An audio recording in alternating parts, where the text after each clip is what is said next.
Começando mais um quadro Urge Responde, as perguntas que vocês me mandaram no meu Instagram, desta vez do dia 14 de setembro, quinta-feira, e hoje vamos gravar diretamente do escritório da Liberta Investimentos, então vamos lá.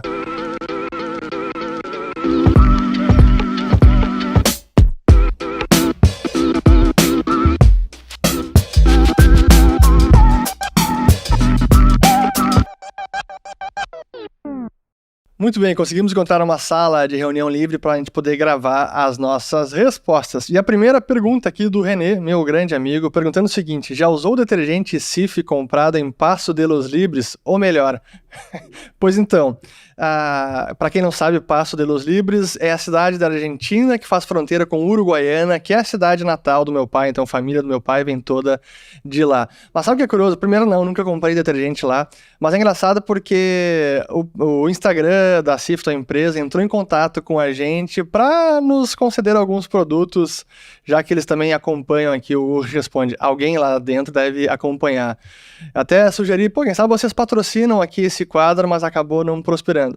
Mas enfim, vou lembrar dessa dica a próxima vez que eu for para Paso de los Libres, que faz muitos anos que eu não apareço por lá. Aqui do Fernando Upur, meu irmão gêmeo da Coreia do Norte, perguntando o seguinte: Banco Central Europeu diz que 4,5% é suficiente para trazer a inflação para 2%. Mas por quanto tempo essa taxa tão alta? E os danos? A verdade é que a Christine Lagarde, que é a presidente do Banco Central Europeu, ela falou isso na coletiva de imprensa, agora que na quinta-feira, 14 de setembro, o BCE aumentou os juros em 25% e foi, portanto, para 4,5%. Eles não têm como saber se isso vai ser suficiente, porque o Banco Central consegue controlar parte da equação da inflação, no que diz respeito à expansão monetária, à taxa de juros, choques de dinheiro, a expansão do crédito, isso eles podem influenciar. Mas a parte da economia, a produção e choques energéticos, como os que aconteceram justamente na Europa, isso está fora do controle da autoridade monetária. Então, honestamente, a esperança deles é que isso seja suficiente. Será suficiente? Saberemos logo mais adiante. Aqui do Keller, perguntando o seguinte: é você que lava suas louças em casa? Não, felizmente a gente utiliza uma máquina de lavar louça, mas de vez em quando sim eu lavo louças. Aqui boa, do Matheus, grande Matheus, que eu conheci em Kyoto, no Japão, foi um grande parceiro lá, me ajudou a mostrar um pouco da cidade e também Hiroshima. Grande abraço. Aqui ele perguntando o seguinte: qual a sua opinião sobre o sistema bancário islâmico? É muito interessante essa pergunta porque eu não apenas tenho alguma opinião, como eu também tive experiência quando eu morei em Dubai. Inclusive tive experiência não apenas como correntista, mas financiando a compra de um automóvel. Eu financiei parte quando eu cheguei lá em janeiro de 2008. E é interessante porque a história muçulmana com relação ao sistema financeiro, aos bancos, à cobrança de juros, até hoje ela é bastante atribulada, há uma rejeição à cobrança de juros e os produtos financeiros de bancos islâmicos, eles precisam ser aprovados por clérigos islâmicos. Então não é simplesmente, o banco vai querer financiar uma casa, cobra juros e pronto. Não, o produto precisa ser referendado por 3 clérigos muçulmanos. E eu tive quando eu fiz o meu financiamento de automóvel lá em Dubai, o financiamento também tinha lá a assinatura deles aprovando sim, estar de acordo com a lei islâmica. Mas é curioso porque eu diria que em parte é um entendimento equivocado do fenômeno dos juros, que tem a ver com a preferência temporal, é o desconto entre bens presentes e bens futuros, ou a razão de troca entre bens presentes e bens futuros. E em produtos como, por exemplo, casa ou até mesmo um financiamento de automóvel, o que eles mudam muitas vezes é a nomenclatura, mas em essência é um produto que contém juros, mas, por exemplo, no caso meu, era uma taxa de lucro que já está embutida naquela transação. Então não chamam de juros, mas chamam de lucro. No caso de financiamento hipotecário, é diferente porque aí você compra a casa compartilhada com o banco e é como se você pagasse um aluguel para o banco ao longo do período e no final desse período você vira o dono da casa. São formas de contornar essas restrições à cobrança de juros, mas, no final das contas, é um fenômeno da natureza humana a taxa de juros. Não é simplesmente, não, agora são os agiotas que estão criando juros, e a própria condenação da igreja com relação a juros, a usura, também foi muito errado durante muito tempo. Mas enfim, é interessante aqui estudar o sistema islâmico, e eu tive experiência lá, e pude estudar um pouquinho também. Aqui do Fernando aqui, ó. Qual conselho daria para quem vai se mudar com a família para os Estados Unidos? Esposa e 4 filhos. Eu daria um conselho, assim, precisaria saber mais informações, mas de bate-pronto eu posso dar o seguinte conselho. Tente aproveitar ao máximo e realmente viver o lugar novo onde vocês estão se mudando. E não esquecer do Brasil, mas precisa viver a realidade nova. Então, tente usufruir ao máximo do que a cidade oferece, tente criar novas amizades, um círculo novo de relacionamento, e não fique preso aos relacionamentos, às amizades e à realidade local, porque eu vejo muita gente acaba às vezes se mudando para fora do Brasil, mas ainda vive o cotidiano brasileiro, seja consumindo notícias, vendo TV brasileira, vê a TV Globo Internacional, seja vivendo realmente com seus relacionamentos, o que acontece no Brasil, e acaba deixando de aproveitar o que a nova cidade, o novo país, a nova casa tem para oferecer para a família. Então, tente aproveitar ao máximo o novo local. Deixa eu fazer uma breve pausa no vídeo para apresentar para vocês a área de membros aqui do canal. Por que se tornar um membro? Primeiro, porque essa é uma forma de apoiar o nosso trabalho. Se você tem acompanhado os nossos vídeos por aqui, eles têm feito diferença na sua vida, o seu apoio vai nos ajudar a produzir vídeos cada vez melhores. Agora, se você quer dar um passo além, se aprofundar ainda mais nos nossos conteúdos para dominar o conhecimento sobre macroeconomia, finanças e investimentos, esse é o lugar ideal. E vocês podem já se tornar membros, clicando no botão que aparece aqui embaixo, ao lado do botão de se inscrever, tem o botão de se tornar membro. Mas quais benefícios vocês terão? No plano básico, você terá o benefício de selo de fidelidade, prioridade de resposta nas perguntas que vocês postarem abaixo de cada vídeo, e também acesso a vídeos de bastidores das novas produções, de como a gente produz conteúdo, como é que funciona a nossa pesquisa de material, quais são os equipamentos que nós utilizamos, tudo referente aos bastidores das produções aqui do canal. No plano Follow the Money, vocês terão todos os benefícios do plano básico, mas além disso também terão acesso às nossas aulas ao vivo, toda quarta-feira às 19 horas, e esse é o grande momento, porque é também a oportunidade que nós interagimos com nossos membros, respondendo as perguntas ao vivo sobre os assuntos que a gente traz em cada uma dessas aulas, que são conteúdos aprofundados, que tem bastante pesquisa por trás, sobre economia global, sobre mercados, sobre investimentos, finanças pessoais, e o objetivo é que sejam aulas e conteúdos para ajudar você a tomar melhores decisões financeiras na sua vida. Além disso, e esse é o próximo grande benefício, você já tem acesso imediato a mais de 140 aulas exclusivas dos mais variados temas, como por exemplo o George Soros e o dia em que ele quase quebrou o banco na Inglaterra, ou uma aula mais recente que fizemos sobre a ascensão da Índia como potência econômica mundial. Também teremos vídeos inéditos e exclusivos e vídeos antecipados que só serão publicados futuramente aqui no canal. Os membros do Follow the Money também terão acesso a documentos, artigos, slides que nós utilizamos durante as aulas para que vocês possam depois visualizar com calma depois de cada vídeo. E por fim, preferência e condições exclusivas em produtos e eventos futuros. Espero que você possa logo se tornar um membro e aproveitar todos esses conteúdos exclusivos que tenho certeza que farão muita diferença na sua vida. Espero vocês lá. Denoidores. Como você analisa o atual momento de uma baixa no valor do Bitcoin? Alguma relação com os juros americanos? É uma ótima pergunta. O próximo halving que a gente vai ter, que é a queda pela metade da recompensa dos mineradores, deve ser primeiro ou segundo trimestre do ano que vem, vai ser o primeiro da história do Bitcoin num cenário macro adverso, porque os juros provavelmente estarão ainda nesses patamares de 5,5%, talvez até mais elevados. Então essa é uma nova realidade, eu não sei como isso vai afetar o preço do Bitcoin, mas sem dúvida que é um vento macro nada favorável nem para o Bitcoin, nem para ativos de risco. E hoje o Bitcoin ainda é um ativo de risco. Claro que tem a sua demanda própria, os seus fundamentos, que para mim são todos válidos, mas o cenário macro, que ajudou muito várias classes de ativos, inclusive o Bitcoin, ao longo dos últimos 14 anos, agora isso não existe mais. Então, é uma novidade. Aqui, mais uma dela aqui, ó, ou dele. Qual a sua opinião sobre análise técnica gráfica de ações? Muito obrigado pelos excelentes conteúdos. Abraço. Obrigado. Eu não tenho experiência, eu não sou especialista, então eu sugiro que vocês sigam o grande Stormer. Ele, para mim, é o mestre de análise técnica, análise gráfica, ele pode ajudar muito. Certamente o canal dele está aqui nas sugestões de canal do meu canal, então vão assistir o Stormer que vocês vão aprender muito sobre análise gráfica. A próxima agora do Kelber. Por que os bancos brasileiros estão restringindo a oferta de crédito? Olha, depende do banco, mas eu diria que pelos dados macro, eu não tenho nenhuma anedota de um banco realmente restringindo o crédito no momento.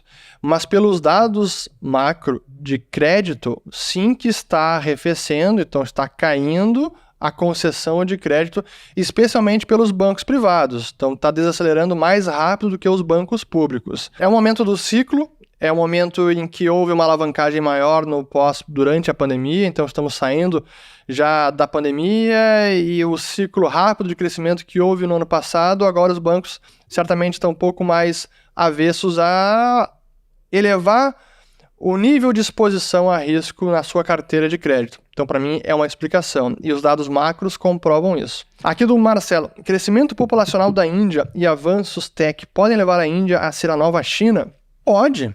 Mas muita coisa também precisa mudar. A gente fez uma transmissão, foi a nossa aula de quarta-feira para os membros do canal. Se você ainda não é membro aqui do nosso canal, tem aqui embaixo de se inscrever o botão de se torne membro. E a gente fez a transmissão de quarta-feira ao vivo para os nossos membros. Foi justamente sobre a Índia. E lá a gente aprofundou bastante a questão da Índia como potência, mas eu posso apenas responder rapidinho essa pergunta. Quem quiser mais profundidade, torne-se membro, mas o crescimento populacional é um fator importantíssimo e hoje a Índia é dos poucos países e países grandes que tem uma demografia favorável, pelo menos na próxima década, nas próximas 2, 3 décadas. Os demais, incluindo a China, já estão em declínio populacional ou estabilizado.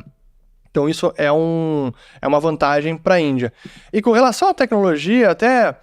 Sim que a Índia é muito utilizada como uma referência para tecnologia, porque muitas empresas terceirizam, às vezes, setores ou trabalhos que envolvem programação, software, tecnologia para a Índia, é verdade, mas é que é um contingente humano assim, impressionante. E mais, que é uma desvantagem da China, a Índia fala muito melhor inglês do que a China. Então, os indianos têm mais facilidade com o inglês do que os chineses. E essa barreira da língua, às vezes, faz uma grande diferença.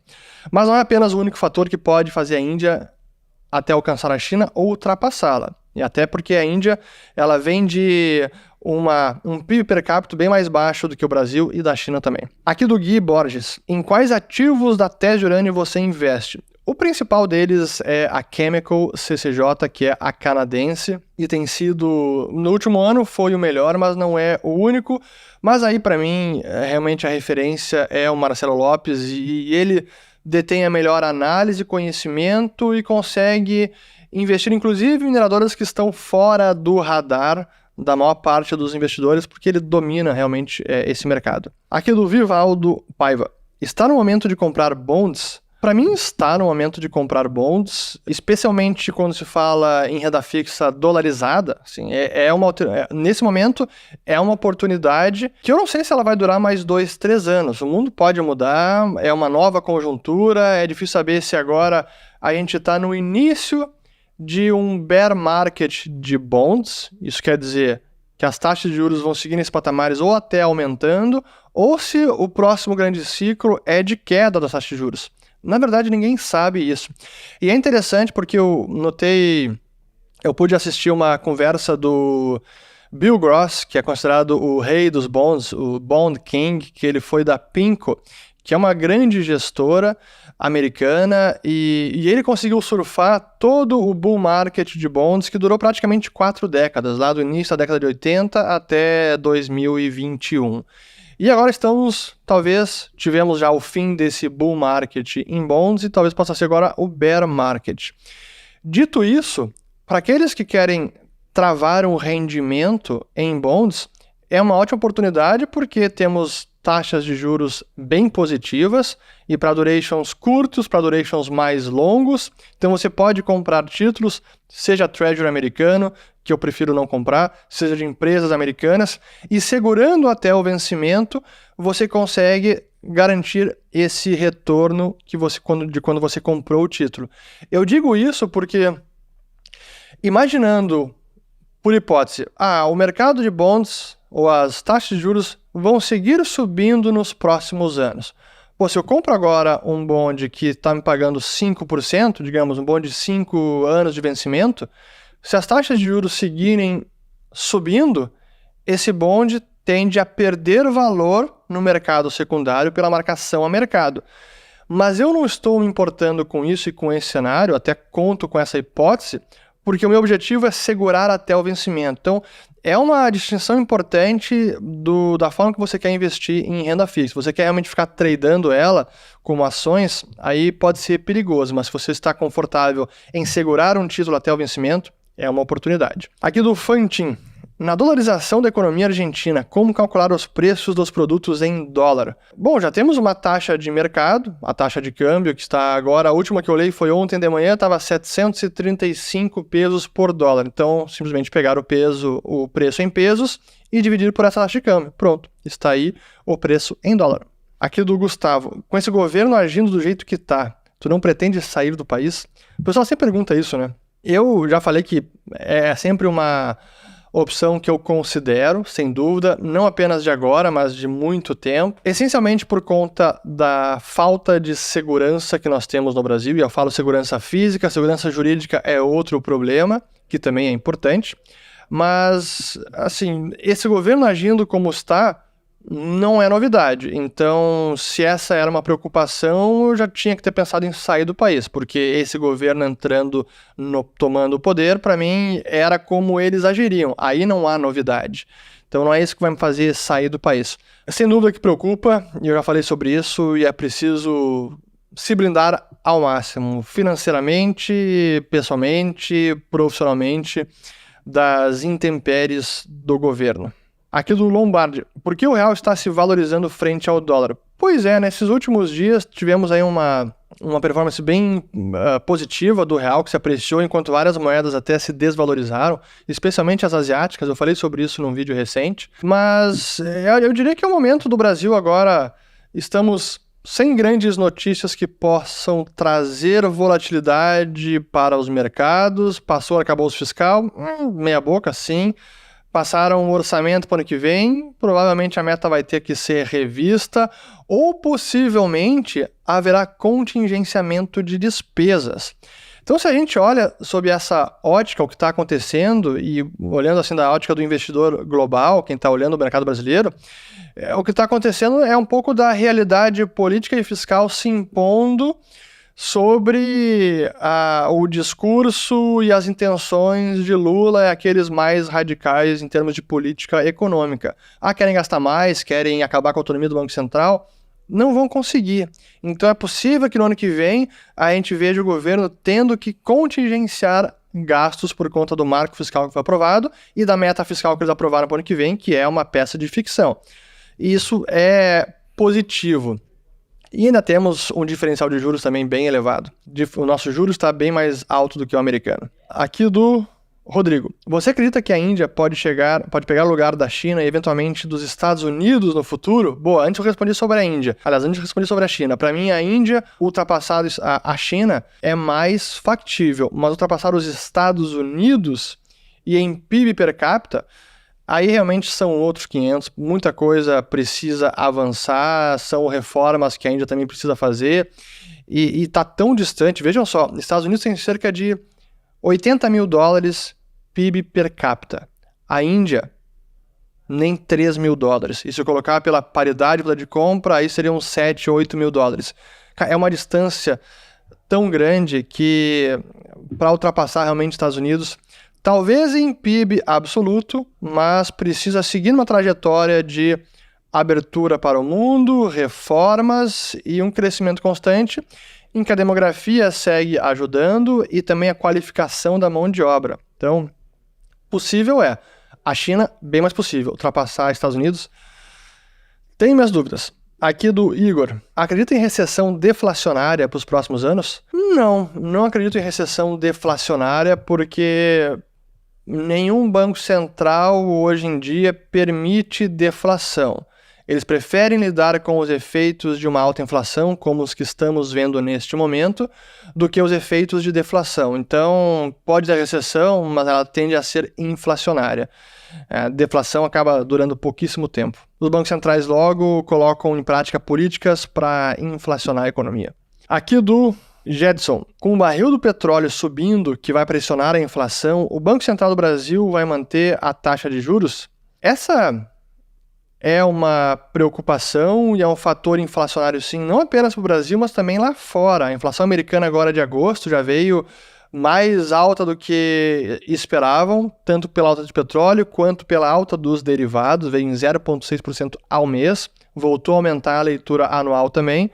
Então é um problema. E os bancos centrais costumam focar mais no núcleo de inflação. Se o núcleo estiver caindo, esse é o nosso foco principal. Mas eles sabem que não podem descuidar da inflação cheia, que nela está impactando diretamente essas variações dos combustíveis. Então, é um problema sim, até porque cedo ou tarde, o aumento de preços e o aumento dos combustíveis acaba contaminando o núcleo também. Tem uma defasagem, mas acaba contaminando. Então, não é, vão simplesmente descartar os efeitos de choques energéticos na sua política monetária. Não vão. Aqui do Erickson. Para a pessoa física, é melhor investir via fundos? Depende da pessoa física, depende do tempo que você deseja disponibilizar para estudar os fundamentos da empresa, de cada ação. Para a maior parte das pessoas, eu diria que é preferível delegar a escolha de ações para gestores qualificados, porque você não tem tempo para isso. E existe um profissional que está lá estudando o setor, a empresa, a gestão, os números múltiplos, potencial, comparando com alternativas, enfim. É um trabalho que exige tempo, exige conhecimento, qualificação, e para a maior parte das pessoas, fazer stock picking, selecionar ações, é mais difícil. Então, via de regra, o ideal seria via fundos, mas se você quer se especializar nisso, aí você pode se aventurar e escolher ações, mas estude bastante. E não caia apenas no bizu de alguém que falou, essa ação vai subir, eu vou comprar. Não faça esse tipo de investimento. Aqui do Pablo, boa. Juiz condena Uber, dê sua opinião, o que a Uber vai fazer? É uma boa pergunta essa notícia de um juiz que condenou a Uber a pagar uma multa de 1 bilhão, obrigando a empresa a contratar todos os motoristas para sua folha de pagamento. São coisas do Brasil, a Uber já disse que vai recorrer, não sei as informações das últimas horas, eu li essa notícia hoje de manhã cedo, no final do dia, então não sei novas informações, mas faz parte da insegurança jurídica brasileira, onde as empresas e empreendedores precisam colocar esse tipo de variável no seu modelo de negócios, no seu business plan, no seu plano de negócios, porque no Brasil tudo pode mudar. E quando tudo pode mudar, o seu negócio que antes era viável pode ser inviabilizado da noite para o dia. E se uma decisão como essa for referendada e for adiante, inviabilizou, pronto, a empresa vai sair do país. É simples como isso, a empresa vai deixar o país, não tem como operar dessa maneira. Então, coisas de Brasil, como diz um amigo meu, suco de brasa. Fogo. Aqui da Aquila. Coinbase adotando a Lightning Network. FedNow pode matar a rede? Não. São coisas distintas. Primeiro, a Coinbase, para quem não sabe, é a exchange de criptos americana, inclusive listada na bolsa, o ticker é Coin, C-O-I-N. E a Lightning Network é a rede relâmpago, que é uma camada de pagamentos que se acopla à rede principal do Bitcoin. Então, é uma tecnologia fantástica. O FedNow é similar ao Pix no Brasil. Então, para mim, não competem, são complementares. Não acho que o FedNow vai matar nada. A Lightning Network segue rodando em paralelo ao sistema financeiro tradicional. Aqui do Raul Wittmann. A MMT parece tão boa na teoria e na prática até o momento se mostra viável. Por que você é contra ela? Depois ele explicou que não é a favor dela. Tá? É uma pergunta provocativa. Na verdade, ela não se mostra viável nem na teoria nem na prática. Primeiro, não é uma teoria moderna e é bem menos monetária. É muito mais uma teoria fiscal que utiliza do artifício de impressão de moeda para pagar o rombo fiscal. Mas ela não funciona nem em teoria, não se sustenta e nem na prática. Os países que tentaram algo semelhante ao que a MMT defende, sempre deu errado. E a gente está vendo nesse momento agora a MMT dando errado. O que foi feito durante a pandemia foi um experimento do tipo MMT, com o fiscal gastando tudo que podia, especialmente nos Estados Unidos, Brasil também, e com o Banco Central chancelando esse gasto, imprimindo moeda, adquirindo dívida pública para viabilizar esse gasto. Então foi uma MMT. E o que resultou? Nessa grande inflação. E aí conseguem, pelo que a MMT defende, no seu receituário de políticas para lidar com a inflação, aumento de imposto para diminuir a circulação de moeda, na prática também não funciona, nem em teoria e nem na prática. Então o resultado de MMT é sempre desastroso. E os países que avançam no extremo de uma MMT, como a Argentina, bom, eu nem preciso avançar mais. Aqui do João Lucas. Focar em aumentar a renda faz mais sentido do que procurar o melhor investimento de todos? Olha, a maior parte das pessoas vai ficar realmente... A maior parte das pessoas que ficam ricas por meio do seu trabalho, da sua geração de renda. E não porque conseguiu investir e multiplicaram em muito o seu patrimônio por meio dos investimentos. Os investimentos servem para preservar e aumentar o seu patrimônio, mas eu diria que o foco principal seria em aumentar a renda e, em paralelo, investir bem. São pilares. Ter um orçamento equilibrado, gastar menos do que você recebe e com isso conseguir investir o excedente. Focar também em aumentar o seu ganho de renda, então qualificação profissional, fontes de renda, novos negócios, novas qualificações no seu trabalho, na sua profissão, na sua atividade. O que você conseguir elevar o seu nível de renda vai capacitar você para investir ainda mais. Mas o grande ganho de riqueza costuma vir pela renda e não multiplicação via investimento. Mas as coisas devem andar em paralelo. Aqui do Thomas Amaral. Teve alguma grande influência para estudar economia ou veio de dentro mesmo? Tive influências. Eu diria que as influências iniciais foi o Ron Paul, grande obstetra e político americano e grande libertário, e foi por meio dele que eu conheci a Escola Austríaca de Economia, e depois o Peter Schiff também, que é um investidor economista americano, que me ensinou bastante, também me inspirou a estudar mais. Eu diria que esses foram os dois lá no início. E depois vários autores da Escola Austríaca de Economia, o Instituto Mises do Alabama, nos Estados Unidos também, muita gente lá me inspirou. Depois o Instituto Mises no Brasil, meu grande amigo Hélio Beltrão, enfim, foram várias, mas eu diria que a inicial, ali, aquele pontapé inicial, o Ron Paul em primeiro lugar e segundo o Peter Schiff. Por isso que eu tenho muito carinho pelos dois, apesar de discordar hoje em dia bastante de algumas visões do Peter Schiff. Aqui do José Ferreira. Qual o segredo para absorver todo o conteúdo nos livros que lê?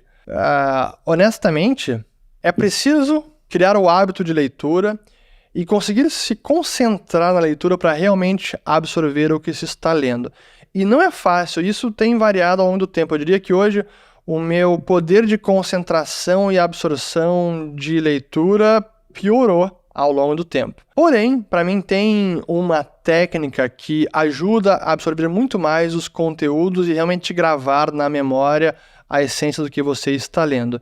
E essa técnica significa ensinar para outras pessoas o que você está aprendendo. Essa, para mim, é uma das melhores formas e isso me ajuda muito a aprender sobre vários assuntos quando eu vou produzir vídeo, porque quando eu estou lendo sobre algo que eu preciso passar adiante, eu acabo me focando muito mais, seja uma notícia nova que está sacudindo os mercados, a economia, então eu acabo lendo sobre aquilo, eu preciso realmente me concentrar e focar, porque o que eu estou lendo, o que eu estou aprendendo, eu preciso depois repassar adiante por meio dos vídeos. Então, esse exercício de leitura focada para absorção e o ensinamento logo mais adiante, pois isso ajuda e muito na absorção dos conteúdos. Então, você ser forçado a ensinar para outras pessoas o que você está lendo e aprendendo ajuda muito nesse poder de captação dos conteúdos.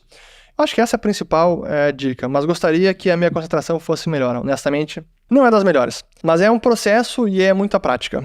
Realmente, quando você tem esse objetivo de passar adiante, o cérebro parece que liga uma chavezinha que você se concentra e precisa absorver aquilo porque precisa passar adiante.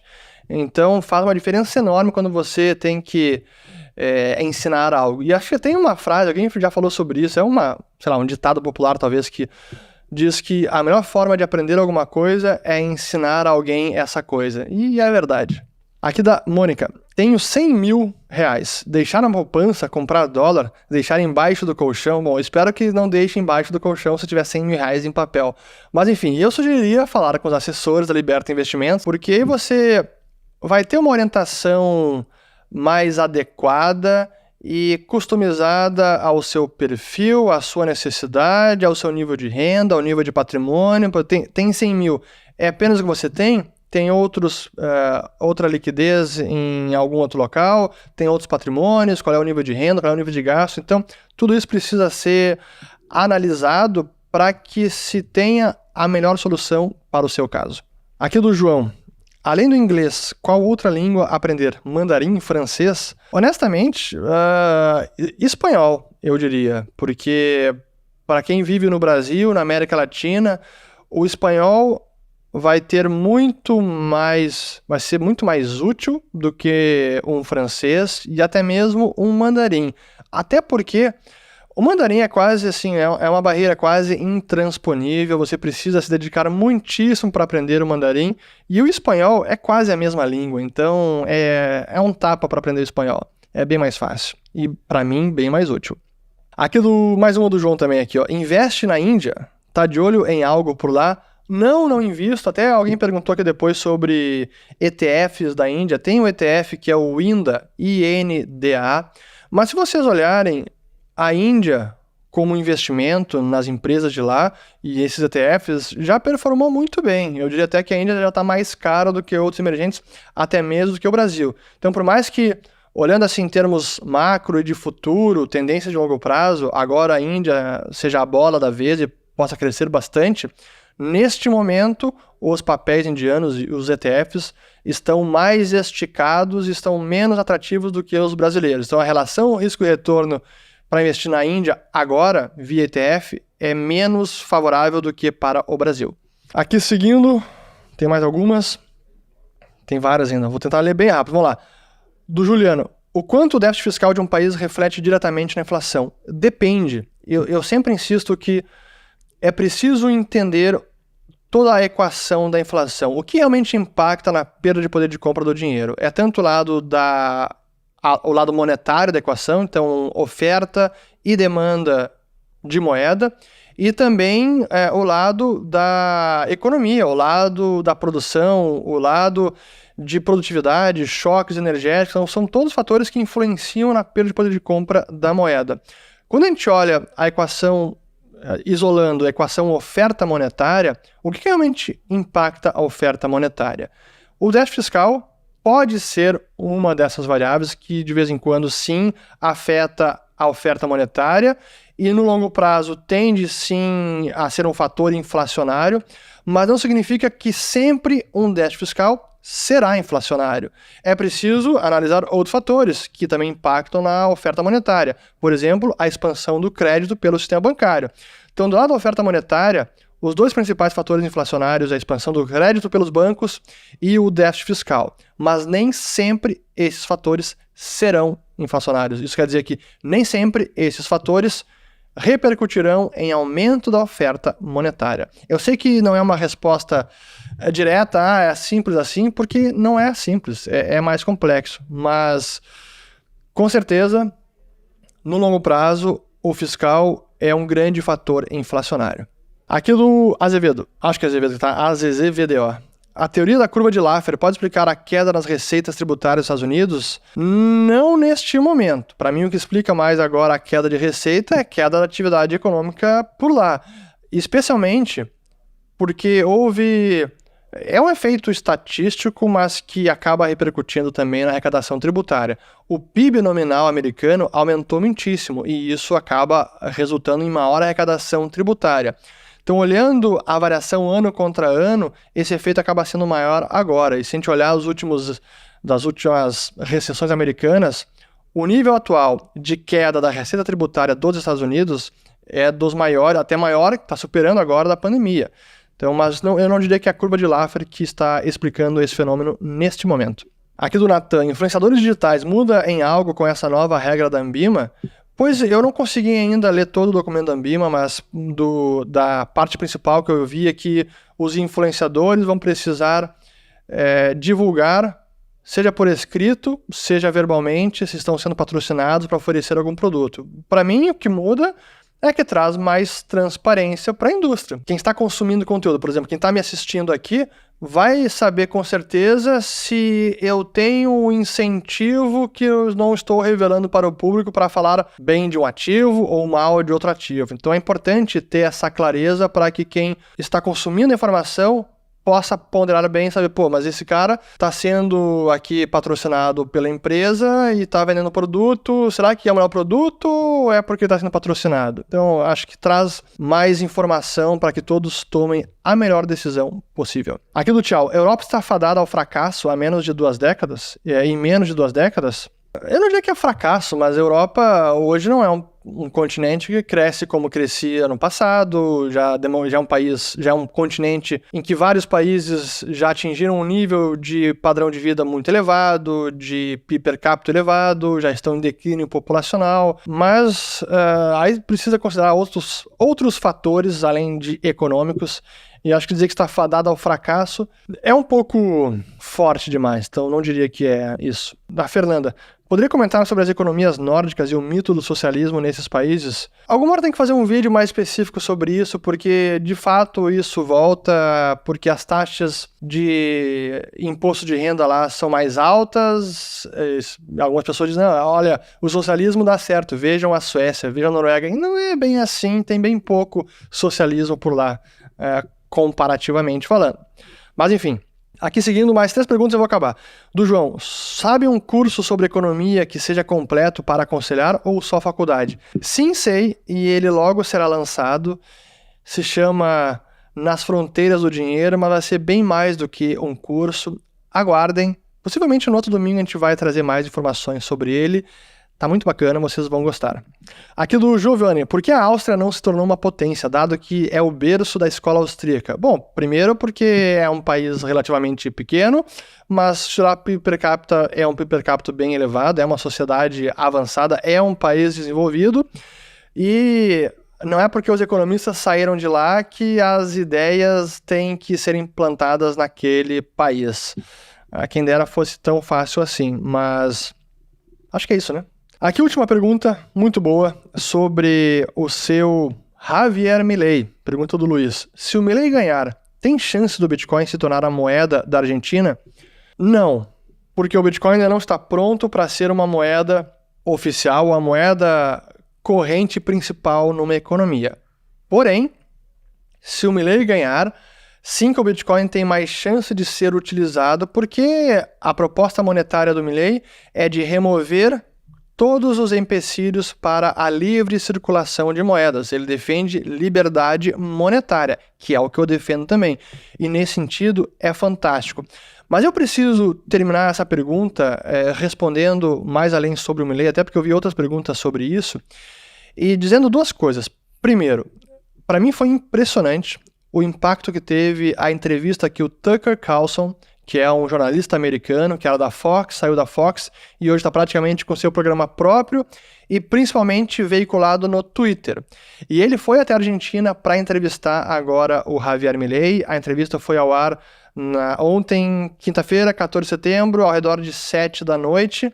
E hoje de manhã, 9 da manhã, já tinha mais de 317 milhões de visualizações. Cara, isso é surreal. Sim que o Elon Musk também compartilhou e ajudou a turbinar, sem dúvida alguma. Mas ainda assim, cara, é impressionante. E aí, quando eu compartilhei esse post, eu vi que vieram várias perguntas, como algumas aqui. Pô, mas esse cara é um maluco, você apoia ele, você tá defendendo o Milei? E eu preciso deixar isso bem claro.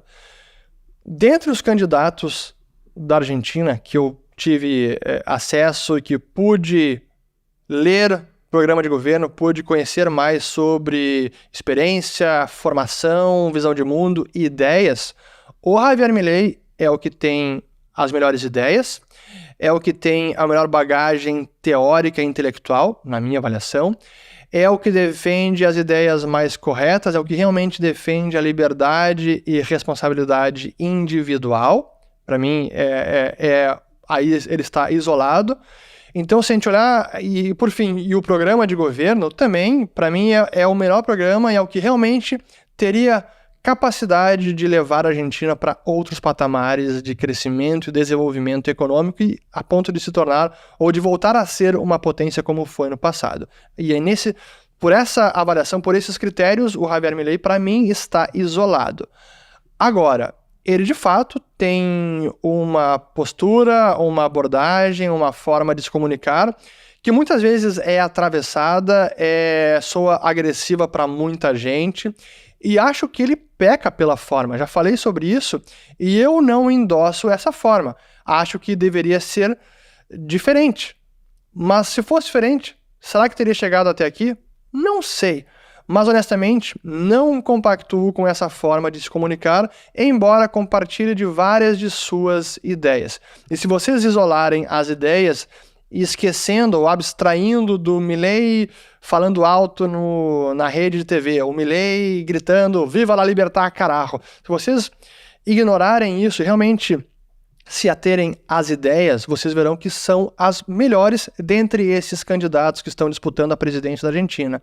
E é por isso que sim, eu apoio a candidatura do Milei, embora discorde da sua atitude, da forma como ele se comunica. Dito isso, acabo aqui as perguntas. Espero que vocês tenham gostado de mais um Responde. Compartilhem o vídeo, se inscrevam no canal. Tornem-se membros porque tem muito mais conteúdo para quem quiser se aprofundar em vários dos assuntos que a gente às vezes traz aqui de forma mais superficial. Muito bem, agora sim, bom resto de domingo. Espero que tenham lavado as louças. Desfrutem com seus amigos, suas famílias e até o próximo. Valeu!